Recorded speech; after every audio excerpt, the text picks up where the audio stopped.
ઓગસ્ટના બીજા સપ્તાહમાં કોંગ્રેસ યોજશે ગુજરાતની આ યાત્રા. રાહુલ ગાંધી પણ એક દિવસ જોડાશે યાત્રામાં. અમદાવાદમાં થશે પૂર્ણાહુતિ.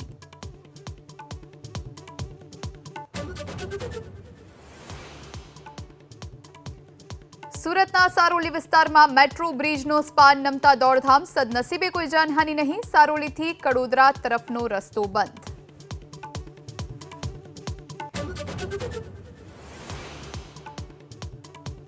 લોકસભામાં બજેટ પર ચર્ચા દરમિયાન અખિલેશ યાદવના સરકાર પર પ્રહાર. જેપી નડ્ડાનો પલટવાર. બજેટમાં તમામને સરખો અવસર.